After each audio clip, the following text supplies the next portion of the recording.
As the Narendra Modi government completes 100 days in power, what have been its achievements? What have been some of its failures or needless controversies? What have been its hits and what have been its misses?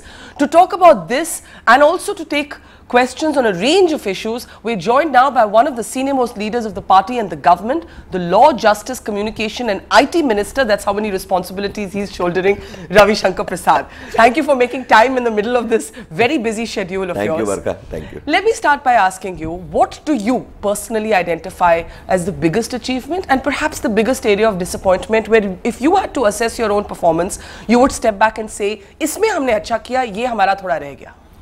Well, first and foremost, let me tell you, restoring governance in India.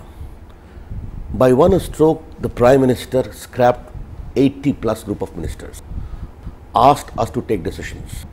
That policy paralysis is no more there. We get clear instructions, decision is taken. And the most important, Barkha, the way the Prime Minister personally monitors the nature of implementation. Just to give you one instance, he's taking presentation from all the department. He devoted 2.5 hours on IT, 2 hours on telecom, 1.5 hours on postal. My justice and law is yet to come. For Digital India, he gave close to 2.5 hours plus. This is how, therefore, he calls all the secretaries by first name, he met them. Therefore, the chain of command is very clear, the monitoring is very clear, and integrity level of decision making has to be very fair. It's very interesting that you speak about the Prime Minister personally, in a sense, monitoring all these meetings. There has been a suggestion in some commentary that there is a borderline difference between being decisive and authoritarian, and then Mr. Modi could be an authoritarian Prime Minister. How do you respond to that? Well, not the least. The way he gives us liberty to take decisions. If need be, consult me. But he undertakes certain priority agendas and also monitors it. Barkha, take one case, Jan Dhan Yojana. On single day, 77,000 functions happened in the entire country. More than 1.25 crores bank accounts were opened for financial inclusion. And most important, the Prime Minister writing personal email to all the banks. 7 lakh employees of various banks, inspiring them to work. And we could see, I was in Chennai myself. This is how it happens. He mobilizes the entire bureaucracy and machinery that a larger goal become active. How do you respond to the Congress statement that the Jan Dhan Yojana is an extension of a UPA scheme? Well, I don't grudge there some kind of self-appreciation. Come on. Government is government. They had also certain financial inclusion. And what happened? What is important is implementation, delivery, involvement. Those things are very important. There is a suggestion that ministers in this government are very scared of their boss. They're scared of Mr. Modi. That he keeps a close eye on what ministers are doing, where they're going, what they're wearing, who they're meeting. No, I think that is typical. And if you go late to work, you get scolded. That's what typical Barkha's view. No, it's not my view. I'm just sharing with you that this is sometimes what one hears. Let me just tell you. How do you explain this verdict? Did me or anyone else thought we will cross 280 plus? BJP 282, 340.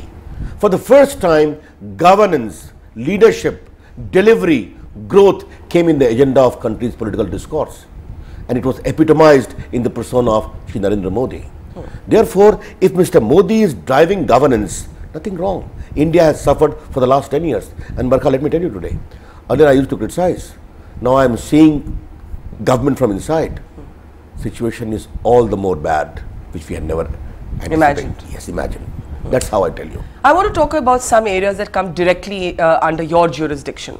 One of the big achievements, I'm sure, for your government is that you got Parliament to actually take a united position on how judges should be appointed. But do you believe that this has created some bad blood with the judiciary? Because you would remember the Chief Justice said, if the collegium has failed, all of us have failed. He was sounding very upset. Has your government, in the process of pushing through this judicial appointments bill, with the backing of all parties, I'm aware of that, created a friction, a tenuous relationship with the judiciary? Okay, I'm happy you have asked this question and allow me to reply to it a little elaborately. Okay.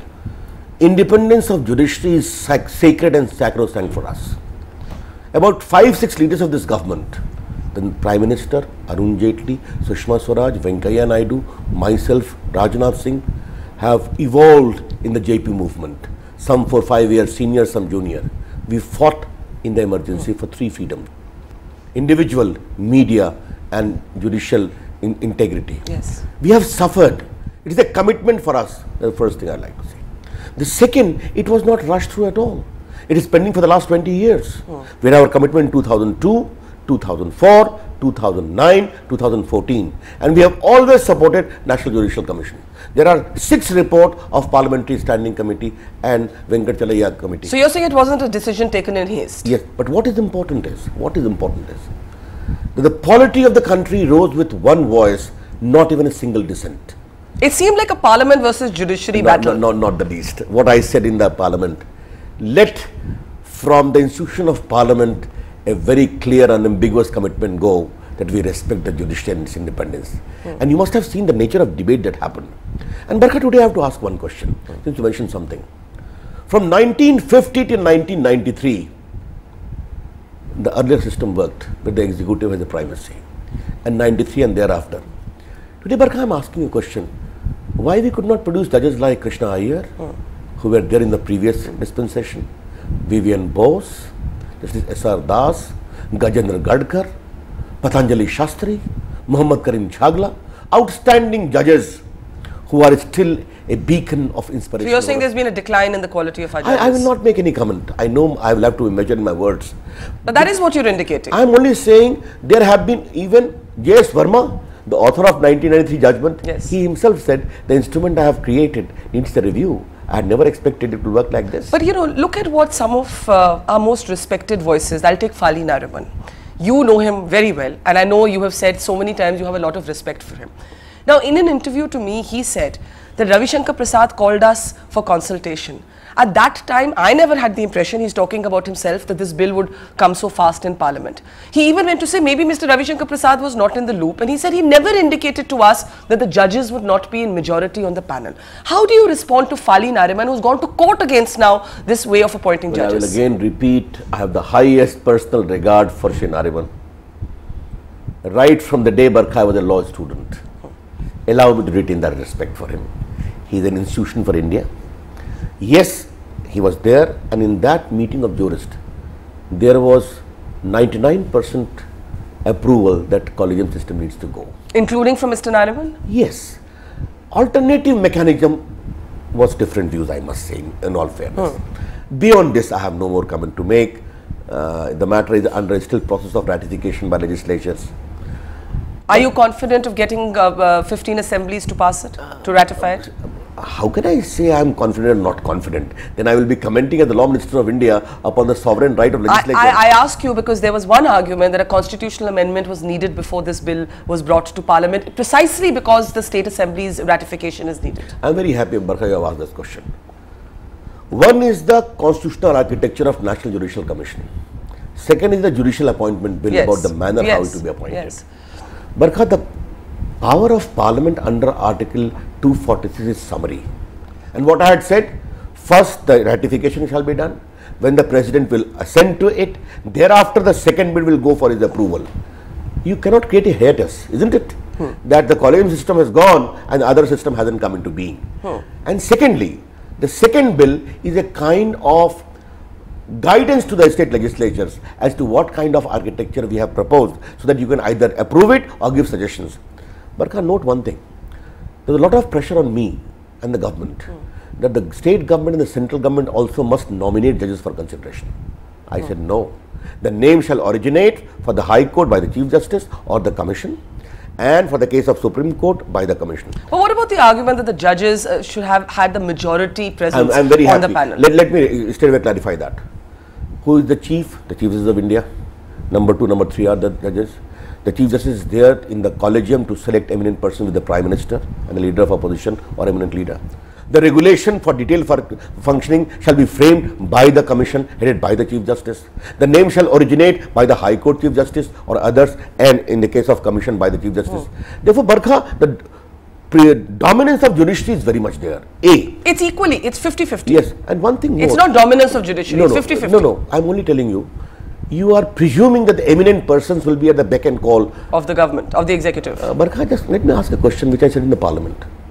The Prime Minister governs 125 crore people of India.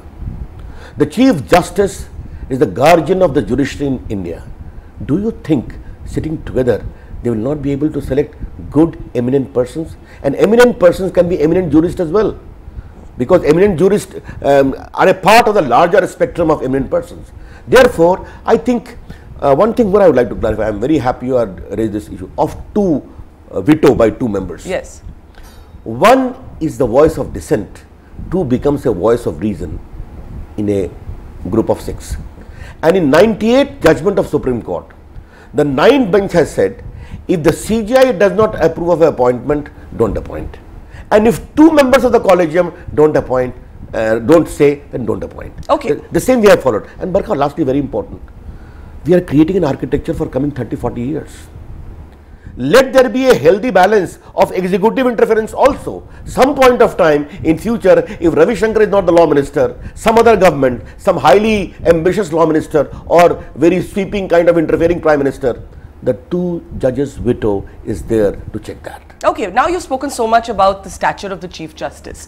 Do you believe that that stature of that post has been diminished by the controversial decision of the government to recommend a former Chief Justice of India, Justice Sadashivam, to be the next governor of Kerala? You've seen the morning editorials today. You've seen even the opinion of people, respected lawyers, senior lawyers like Soli Sorabji. They say this is happening for the very first time, that a Chief Justice is going to be governor. There have been other justices who have been governors, I'm aware of that. Why did the government have to do this? First of all, let me clarify. Mr. Ranganath Mishra, the former Chief Justice, was a Congress MP of Rajya Sabha. So if the Congress does something wrong, should the BJP do the same? I'm only putting the record straight. Yes. Fatima Bibi, a Supreme Court judge, was a governor of Kerala or some other states. Baharul Islam of Assam, Supreme Court judge, resigned and became a Rajya Sabha. Barkha, here the case is very simple. First of all, I'm happy Mr. Sadashivam himself has clarified that I never granted any indulgence to Amit Shah as being insinuated. Here was a case that he was a person who has publicly said that if a particular job is offered to me, I am not going for commercial arbitration or kind of consultancy or otherwise, I am willing to take. So, if a former Chief Justice has been appointed as a governor, if there is a political governor, there is a problem, activist. If there is a person who has held the high office of Chief Justice, who is openly declaring that either I will remain in my farms, tending to my farms, or I will take some post, I will not go for arbitration and mint money. I think it should be seen like that way. You know, Barkha, in a very gentle way, this government has got such an enormous support of the people of India to deliver. And I don't think they need to do these things for any extraneous consideration. But you know, does it contradict the BJP's own position in the past? You would know that Arun Jaitley has gone on record in his blog and on the floor of Parliament to talk about how pre-retirement judgments can sometimes influence post-retirement posts. This is his quote, not mine. He also made a joke saying there are judges who know the law and there are judges who know the law minister.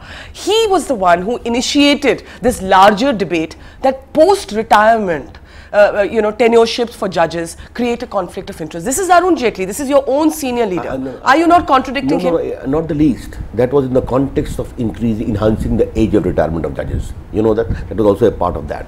But Barkha, again I am asking you a question. In National Human Rights Commission, you need a former justice or not? There are certain issues. There are certain posts that need judges. Yeah. But governorship doesn't. Law commission, you need a judges or not? Yes, but governorship doesn't. Yes, you can say in one way, but merely because a distinguished former Chief Justice of India, who has publicly declared that I will not take any other assignment of consultancy or arbitration, and he himself today has spoken very, very eloquently about it. And I think we need to respect that sentiment. To the critics who say that because he delivered a key judgment in the ongoing trial against Mr. Amit Shah, how do you respond to that? That is preposterous. If the Justice Sadashivam himself today has clarified, put the record straight, Mr. Amit Shah was granted bail not by him. He was granted bail by Justice Aftab Alam and Ranjana Desai. And a declaration was there, he will not go back, and the bail was granted by the High Court. The CBI has come here and they said for 1 year he did not go to Gujarat. You know that he was in Delhi. And thereafter that bench ultimately set him free. Let me ask you one last question on this. What made Justice Sadashivam a compelling choice for the government? You would have known that this is a controversial decision. What made the controversy worth it? No, it is not a controversy worth it at all. It is just that you have a problem with political appointees as governor. Here is a case, like a new kind of a benchmark is there, a distinguished former Chief Justice. So will this be the norm now, or? No, not the least, not the least, not the least. Why should? Are you personally comfortable with the idea of a former Chief Justice being a governor? No, Firstly, in the protocol, a Chief Justice is more senior. Sitting Chief Justices, mind you. Sitting Chief Justice. Sitting Just Chief to clarify Justice. that. Yes. But are you comfortable with the idea? No, there is no question of being comfortable or uncomfortable.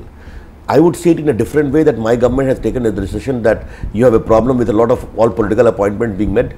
So many bureaucrats are made governor.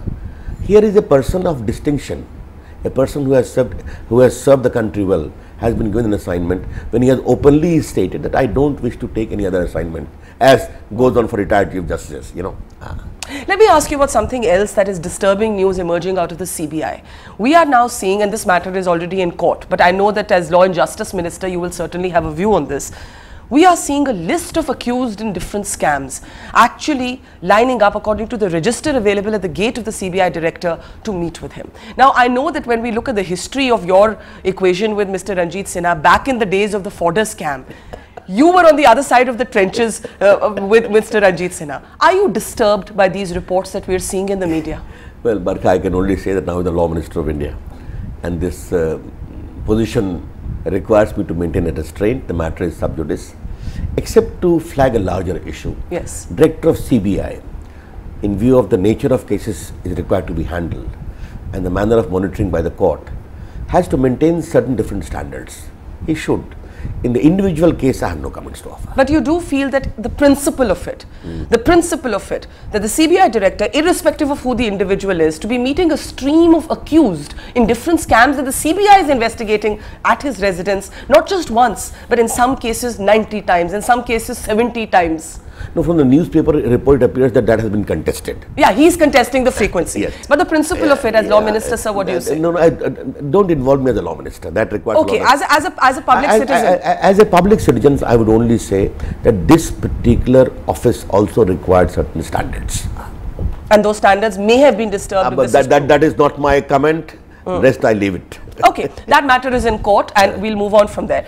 Let's step back and look at the larger political messaging of this government after 100 days. I'll come to the political messaging surely, but let me just, because you haven't asked, a very important project of my IT and communication. I was going to come to that. I was going to come to that. But I'll just ask you about the political messaging first. The political messaging, we saw Narendra Modi's speech on 15th August. It was widely acclaimed for several reasons. It put sexual violence against women, sanitation on the center stage. But very interestingly, Ravi Shankar ji, he also called for a 10-year moratorium on communal violence, on communal differences. Now, there is a perception that while the Prime Minister is rising above all of these differences, there are other members of the larger Sangh Parivar. There are individual members of Parliament like Yogi Adityanath, who is going to be a key campaigner in Uttar Pradesh, who are contradicting the Prime Minister's own message with the kind of inflammatory Hindutva hard talk that they're doing. As a senior leader of the party, are you disturbed? Nice to hear Barkha appreciating Narendra Modi. Wonderful. The point is this. Narendra Modi, the Prime Minister's speech is very clear and evident. Barkha, in case of Uttar Pradesh, let me tell the people of the country that when Modi ji and this government says Sabka Saath, Sabka Vishwas, it believes that. And I also believe that at least a small majority of young minority community has also voted for Narendra Modi, impressed by his record of governance, and the BJP is winning so many seats even in the minority community in Gujarat. We have got about 8 to 9 Roman Catholic MLAs in Goa. We are winning and doing well in Meghalaya, in Mizoram, in Nagaland. I have campaigned extensively there. 80% plus Christian community is there. Therefore, that is certainly there. In case of UP, Barkha, yes, you will have to keep this fact in mind, that the current UP government dispensation has repeatedly given signal of discrimination. This provokes the way administration has been, the police has been made to make a biased conduct. Again, I now have my limitations as a minister, but we have talked about it ad nauseum in the past. No, but let's say the Samajwadi Party has done some things wrong, handled some things wrong, has also contributed to the polarization. Do you agree with the kind of statements we've seen, not just from Adityanath, but let's say the RSS chief, when he says that all Indians are Hindu? Do you believe this contradicts the Prime Minister's own messaging? No, first of all, having a philosophical context about Hindu view of life, which the Supreme Court has affirmed, should not be seen purely in communal secular term. That is grossly unfair. And I know what he has spoken, and the Supreme Court in a series of judgment has expounded what that Hindutva is a way of life. But that doesn't mean that all Indians are Hindus, does it? Therefore, in a larger cultural sense, it was stated. But as far as any kind of provocative statement is concerned, I can only tell you the commitment of our government is what the Prime Minister articulated on the 15th of August. You know, there are some who say the Prime Minister should speak publicly and disassociate himself from these comments. And secondly, Barkha, see the conduct of the BJP government in states after state where they are leader as to how they have conducted, have been most fair and equal treatment to all. See that. Let me ask you about some issues that you will have to one day address as Law and Justice Minister as well. There are political positions the BJP has held in the past. There has been a position on Article 370, but there has been a position on the Uniform Civil Code. I want to ask you, as a senior minister in this government, will the BJP be moving forward on these issues? First of all, the Uniform Civil Code is a part of the Constitution, Article 44. Yes, but no government has moved towards it. Even the Supreme Court has said that. It is a part of our manifesto. But this is an issue which will require some kind of consultation, exchange of views, I would say consensus among the stakeholders, and I think this is how we need to go. Is there any time frame for it? We haven't fixed that, and the government at the appropriate time will come with a structured response. But that is how it should be approached, and that's how it should be considered. Is it a priority? Well, it is a part of the manifesto, but certain issues must be left to the discretion of the government. No deadlines for it? That will not be fair for me to make any comment on that, but the government at the appropriate time will come with a structured response, and a lot of ancillary issues with regard to this has got to be considered. Let me ask you in the end, as Communication and IT Minister, and under the guidance or leadership of a very tech-savvy Prime Minister, I think that also has to be kept in mind, who's talking about WhatsApp and Twitter even when he's in Japan. This Digital India project, what does it mean for this government? Almost all ministers are now on social media. Barkha, yes, I came late, but I'm You did come late, but we're glad you're there. Yeah. I'm thoroughly enjoying it. Yesterday, we released 8 postal stamps on the topmost classical musician of India, like Gangubai, yes, I saw that. Ali Akbar Khan. I put my Facebook, Barkha. Kind of comments came about wonderful, and I felt very happy taking this initiative of. Do you feel as happy if you get criticism online? वो भी होता होगा. Obviously, I enjoy it thoroughly. Why not? India is a democracy. I respect, I welcome that. Barkha, what is important is India is sitting at the cusp of a digital revolution, and Indians. You know how many Indians use smartphones today? Even the commonest people go to YouTube, who may not even write. It is our obligation to give it to posterity. And the Prime Minister National Optical Fiber Network, 60,000 panchayat this year, 1 lakh next year, 1 lakh next year. I see explosion of e-commerce, e-education, e-health, e-entertainment. This common service centers working over, I have myself seen, and I was a part of Bajpayee government, the mobile subcommittee of cabinet, and today the IT minister. Let me tell you, broadband in all the schools of India, Wi-Fi in all the universities of India, and Indians are very clear. You give them the enabling platform, and they use it enormously, and that's what. And just 2 parting shot on this, we launched a portal, MyGov. Yes. Sought opinion from the people of India about infanticide, child right, women right, and Ganga cleaning. Within fortnight, Barkha, 4 lakh messages came. And is anyone actually reading all the messages? Yes, all. I asked them to design the e-greeting for the Prime Minister. 10 came. The PM selected 4 and sent 35 lakh e-greetings to them. India is changing, Barkha. So it's going to be an interactive government? Surely it is. And will that mean the ministers and the Prime Minister will interact with the media also a little more? Therefore, I'm interacting with you, isn't it? Well, it's a pleasure, Ravi Shankar Prasad. We hope it happens again and again. Thank you so much for talking to us. Thank you. Thank you.